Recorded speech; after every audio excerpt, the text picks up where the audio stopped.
আজকে বাংলাদেশ ব্যাংকের গভর্নর সাহেব ব্যাংক খাত সংস্কার করার যে কথাগুলো বলছে এগুলো হলো মানুষের মনের কথাগুলো আজকে উনি প্রথম আলোতে তুলে ধরেছেন। গত 17 বছর ধরে এই কথাগুলো আমরা কোনোদিন শুনি নাই। প্রথমে উনি বলতেছে আগের গভর্নর সব সিদ্ধান্ত নিয়েছেন এককভাবে সরাসরি শেখ হাসিনার নির্দেশে, পাচারকারী ও ঋণ খেলাপি শাস্তি পাচ্ছেন, এই বার্তা দেওয়াটা খুবই জরুরি। ব্যাংক খাত পরিবর্তন ভেঙে দেওয়া হবে নতুন গভর্নরের আরেকটি কাজ। ব্যাংক খাতের আরেকটি দুষ্ট খত হচ্ছে অ্যাসোসিয়েশন অফ ব্যাংকস। ব্যাংক খাত পরিবর্তন ভেঙে দেওয়ার জন্য আমি ওনাকে অনুরোধ করব ইমিডিয়েটলি এটাকে একদম ভেঙে দেন। আপনি কথা বলার মতন আমরা বোর্ডে বসতাম, আমাদের মতন লোকদেরকে এই কয়েকজন মিলা আমাদেরকে সরাই দিছে। নতুন কি আইন করছে 2%, এগুলা কইরা 4-5 জন মিলা পুরো ব্যাংকিং সেক্টরটাকে ধ্বংস করার জন্য ওনারা এইসব আইনগুলা করছে। আমি এই কথাগুলো বলতেছি কেন, চেয়ারম্যান ডাইরেক্টররা কিছু এমডি আছে এটার সাথে জড়িত, এরা সবাই মিলা এই দুর্নীতিটা করছে। কিন্তু একা কিন্তু চেয়ারম্যান দ্বারা হয় না, প্রত্যেকটা ব্যাংকে একটা চক্কর আছে। আমি গভর্নর সাহেবকে অনুরোধ করব আপনি ইমিডিয়েটলি বোর্ড ভেঙে দেন, আপনি নতুন লোক ঢুকান। আমাদের মতন যারা আপনি অনেস্ট সিনসিয়ার যারা আমরা কাজ করব, আপনি আমাদের সম্বন্ধে একটু খোঁজখবর নিয়ে দেখেন আমরা কি কাজ করছি। বা কোনোদিন কেউ বলতে পারবে একটা টাকা ব্যাংকে থেকে আমরা নিয়ে আনছি? আমরা নিয়ে নিই, বরং আমরা ভালো ভালো কাস্টমার এনে জোগাড় করছি, ভালো ডিপোজিট করছি। এই টাকাগুলোই কিন্তু লুটপাট করে নিয়ে গেছে হাজার হাজার লক্ষ লক্ষ কোটি টাকা। গভর্নর সাহেব যখন মুখ খুলছে ওনাকে আমি অ্যাপ্রিসিয়েট করার জন্য আমি আজকে বলে যাচ্ছি। ব্যাংক খাতে আরেকটি দুষ্ট খত হচ্ছে ব্যাংকার অ্যাসোসিয়েশন অফ ব্যাংক বাংলাদেশ। এটা হচ্ছে একটা চাঁদাবাজির আখড়া। এই জায়গায় বসে বসে প্রত্যেকটা ব্যাংকের চেয়ারম্যানকে হুমকি দুমকি দিয়ে 10 কোটি 5 কোটি 20 কোটি টাকা এইভাবে এরা আদায় করত।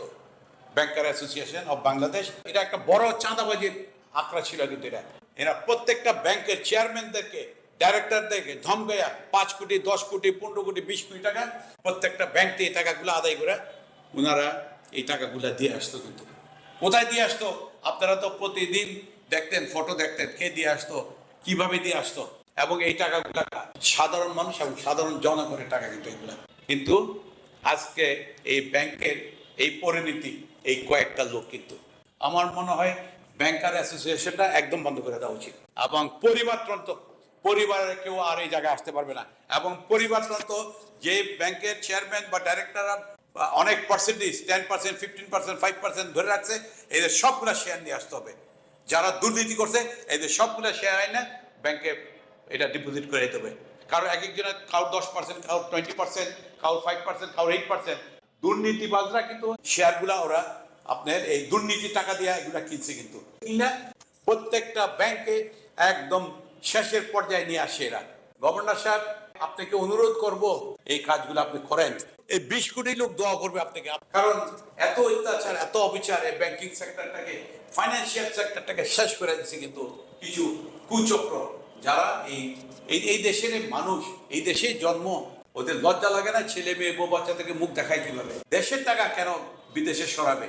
যারা জেনুইন ব্যবসায়ী, আমরা 2টা টাকা পাইলে আমরা দেশে ইনভেস্টমেন্ট করি। তো অনেক সিনসিয়ার লোকরা কাজ যেতে দেয় না। কার জন্য করি? মানুষের কর্মসংস্থান করার জন্য। ওরা হইলো মুখোশধারী লোক। গভর্নর সাহেব ইমিডিয়েটলি এদেরকে ধরেন, 20 কোটি লোকের সামনে এদেরকে নিয়ে আসেন, আইনা ওদেরকে বিচার করেন। আপনার সাথে কিন্তু আমরা একমত, আমরা দূরে চলে আসবো। আমাদেরকে দূরে রাখছে, আমাদেরকে সয়ে রাখছে এই চুরিদারি ডাকাতি ব্যাংক ডাকাতি করার জন্য। ওরা ভালো মানুষকে ওরা রাখতে চায় নাই, কারণ ভালো মানুষের সাথে অবজেকশন দিবে, নোট অফ ডিসেন্ট দিবে, আকাম কুকাম করতে দিবে না। যার জন্য 5-6 জনের মিলে একটা সিন্ডিকেট করে এটাকে এই আমাদের মতন অনেক সিনসিয়ার ব্যবসায়ীদেরকে সরাইছে ব্যাংকের থেকে। বাট আমি still I am a founder director. আমি আপনারা অনুরোধ করব আমাদের মতো লোকদেরকে নিয়ে আসেন, আইনে ব্যাংকটাকে বসান, দেখবেন ব্যাংক আগের মতন আমরা করে ফেলাবো। ব্যাংক যখন আমরা স্টার্ট করছি কম কষ্ট করছি, পুরো বাংলাদেশে আমি ধরেছি। কিন্তু কোনো ডাইরেক্টর কোনো চেয়ারম্যান তো জানি, আমি ধরেছি পুরো বাংলাদেশে 60টা না 65 ডিস্ট্রিক্ট, প্রত্যেকটা ডিস্ট্রিক্ট আমি ধরেছি। আমার ঘামের ব্যাংক, আমি নিজে দৌড়ে এই ব্যাংকগুলোকে দাঁড়া করাইছি। আমাকে অনেক কষ্ট করতে হয়েছে, রাতে দিন 24 ঘন্টা দৌড়াইছি। ব্রাঞ্চ ওপেনিং করার ব্যাপারে সব কিছুর ব্যাপারে আমি অনেক কিছু করছি আমার ব্যাংকে, আমাদের এই ব্যাংকের জন্য। কিন্তু আমি চাই সিনসিয়ার লোকদেরকে আপনারা সুযোগ করে দেন, জায়গা করে দেন।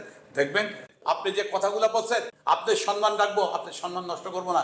আপনি আমাদের মতন অনেস্ট লোকদেরকে বসায় দেখেন, আমরা আপনার সম্মান রাখবো। কিন্তু আপনার সম্মান আমরা যেতে দেবো না। কিন্তু আপনি সম্মানিত লোক, আমাদেরকে নিয়ে বসান, আমরা আপনার সম্মান রাখবো। কিন্তু আমি অনেক কথা বলছি ব্যাংকের উপরে। খুদা হাফেজ, আসসালামু আলাইকুম।